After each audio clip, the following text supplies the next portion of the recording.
Estamos ao vivo. Boa noite, pessoal. Primeiro live ou ao vivo do Nerd Invest.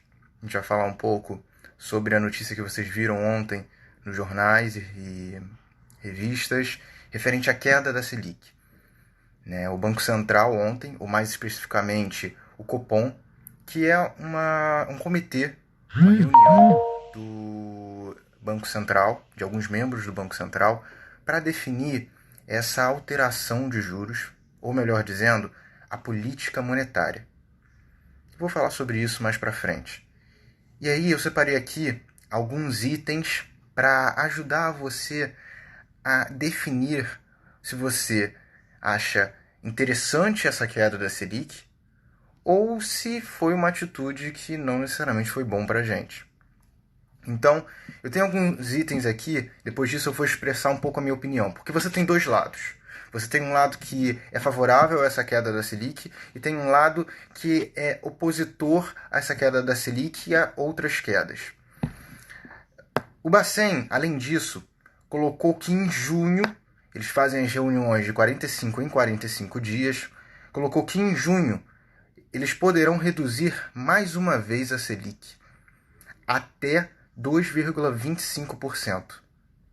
Então, quer dizer, eles falaram que o corte não vai ser maior do que o corte que houve ontem. Ontem nós tivemos uma taxa, um corte de 3,75% para 3%, então de 0,75%. Eles falaram que não vai exceder esse 0,75%, então pode ser novamente de 0,75% ou menor do que isso. Então eles deixaram em aberto essa possibilidade. É muito baseado no cenário de inflação, que é a variação dos preços de bens, serviços. Então, nesse cenário, nessa questão da inflação atual, que está bem baixa, e na previsão da inflação dos próximos meses, que também se mostra bem baixa. Então, por conta disso, eles tomaram essa decisão.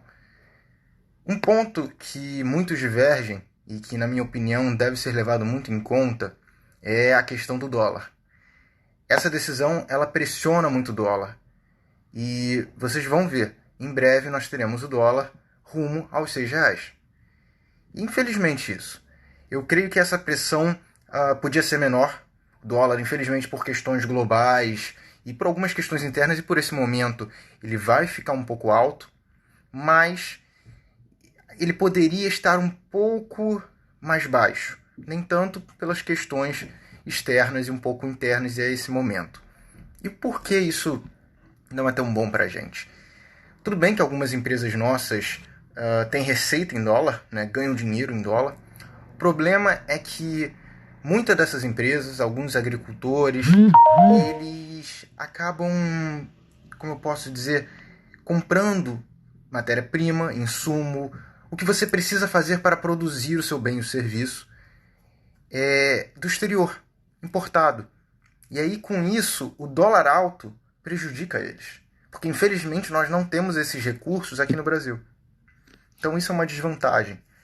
E também, os juros baixos ele torna menos atrativo o nosso título, nossa renda fixa, o nosso título público, e faz com que todo o investimento de investidor estrangeiro vá para outros países, que são talvez desenvolvidos, apresentam uma taxa de juros mais atrativa e que tem menos risco do que um país subdesenvolvido como o Brasil. E aí por isso também que você tem uma alta no dólar. Esse é um dos motivos, porque o dólar é uma questão da oferta e da demanda. Se você tem uma oferta pouca, o seu preço sobe. E aí, uma demanda alta, o dólar estoura como está estourando no momento. Hoje, se eu não me engano, ele terminou em 5,86. Em breve vamos ver em R$ 6. Outro ponto também que aumenta o dólar é essa questão que o Copom deixou em aberto de quanto ele vai aumentar. Ele não sabe ainda quanto vai aumentar, mas deu um limite. Então isso faz com que fique uma certa imprevisibilidade do que pode acontecer com a taxa de juros brasileira. Então acaba que isso também deixa o dólar maior, porque torna o mercado mais volátil. Como assim volátil? qualquer alteração de preços acaba sendo muito grande. Então, isso também não é tão positivo. Outra questão que a Selic influencia é o mercado de crédito. Porém, esse crédito, com o cenário atual, ele não vai ser tão atingido, porque os bancos, pelo medo de inadimplência, eles vão acabar não passando esses juros mais baixos para o consumidor ou para as empresas. Então não vai chegar na ponta. E ao mesmo tempo, o consumidor está sem renda, pelo momento atual, e não vai consumir. Então não tem impacto no mercado de crédito, nem no consumo. Mas tem uma pressão muito grande no dólar. Então é algo que alguns especialistas estão levando muito em consideração, essa abordagem do dólar, essa abordagem do consumo e do crédito, que vai ser insignificante, ou melhor, que não vai ser estimulado, para considerar que está sendo uma decisão errada essa queda da Selic. Eu vou falar também porque alguns consideram um pouco favorável isso. Então, essa parte do crédito ela não vai ser estimulada, não vai chegar na ponta. Porém, para a dívida do governo, né? O governo, quando contrai dívida, ele paga juros que nem a gente. Então, para a dívida do governo, juros baixos é melhor.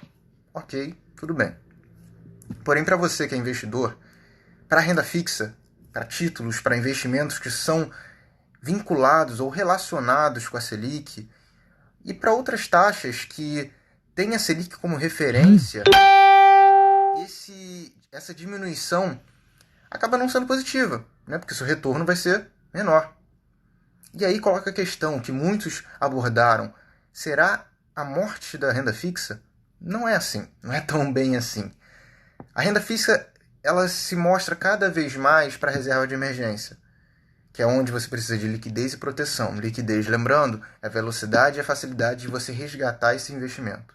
Então, a renda fixa ela se mostra cada vez mais para a reserva de emergência. E em alguns títulos, alguns pontos específicos, quando você tem empresas muito boas, você ainda encontra retornos muito bons. Mas são poucos. Isso faz com que os investidores eles agora tenham que se adaptar, isso sofisticar, para conseguir um bom retorno nos seus investimentos. Não necessariamente ir para a renda variável, mas é uma das opções.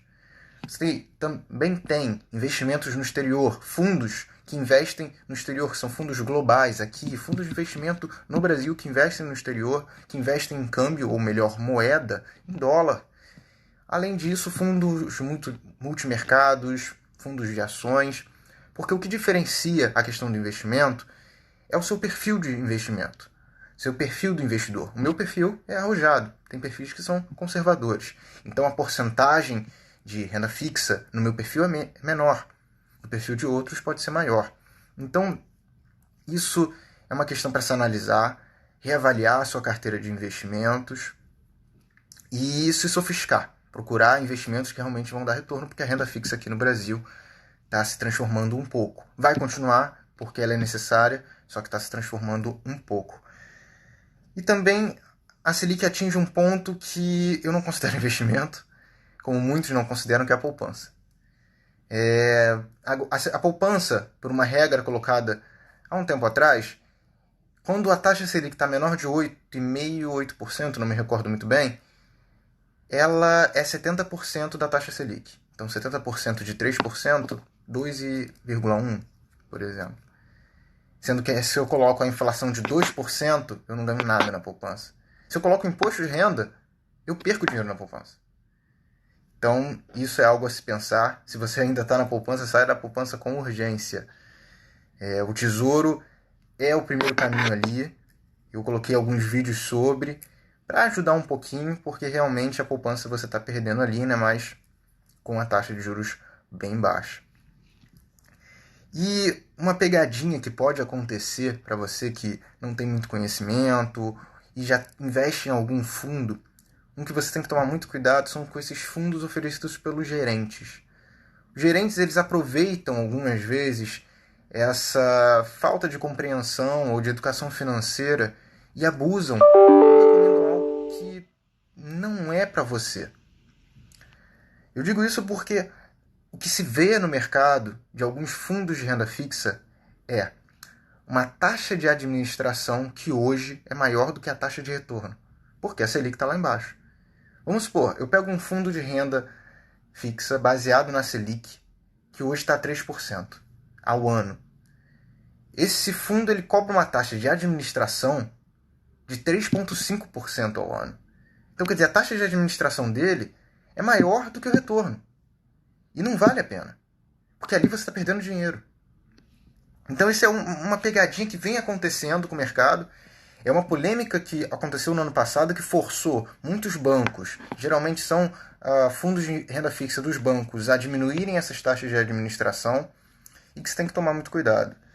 Outro ponto aqui, agora indo pela visão de quem é favorável por essa queda da Selic, é os investimentos em economia real. O que é economia real? Economia real é a loja, é a fábrica, é toda essa parte mais física.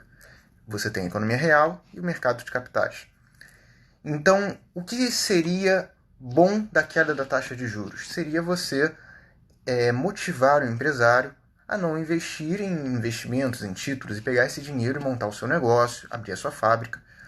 O problema, isso eu falo porque eu sou um pouco contra essa queda da taxa de juros, né? Eu acho que eu já esbocei um pouco a minha opinião aqui ao longo da live, é que nesse momento, será mesmo que o empresário vai querer fazer isso? Se fosse em situação normal, tudo bem.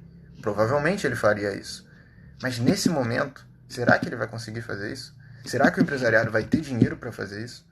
Então, essa queda da Selic eu vejo com maus olhos. Porém, alguns especialistas colocam como positivo. Alguns especialistas eles consideram que se o Banco Central vai reduzir mais ainda em junho, por que não reduziu tudo agora? O efeito no longo prazo vai ser praticamente o mesmo. E o que importa para algumas empresas e para o seu financiamento, que eles chamam de funding, pelo financiamento das empresas, para elas pegarem empréstimo, não é os juros Selic, que é os juros básicos da economia, mas é os juros de curto prazo, é os juros de agora. O que importa para ele é a expectativa nos juros que vão acontecer lá na frente. O que chama a expectativa dos juros futuro. Qual vai ser os juros daqui a 6 meses, daqui a um ano? Dentro disso você cria uma curva de juros, que é tipo um molde, como os juros vai seguir ao longo dos anos. Aí você cria uma curva. Então, essa curva, ou melhor, os juros futuros, ainda está muito alto. E é isso que importa para as empresas. E não só para as empresas, mas quando você vai pegar um financiamento, o que importa é os juros daqui a 4 anos, que vão analisar para saber se é favorável, porque o outro lado precisa ganhar. Então esse juros futuro ainda está muito alto, muito baseado esse cenário de incertezas, essa imprevisibilidade. É algo que o Banco Central, por enquanto, não consegue mexer. E isso afeta as empresas. Se os juros futuros ainda estão altos, os financiamentos ainda vão ficar altos, os lucros. Então, quer dizer, as empresas vão ter que pagar mais juros e os lucros vão diminuir.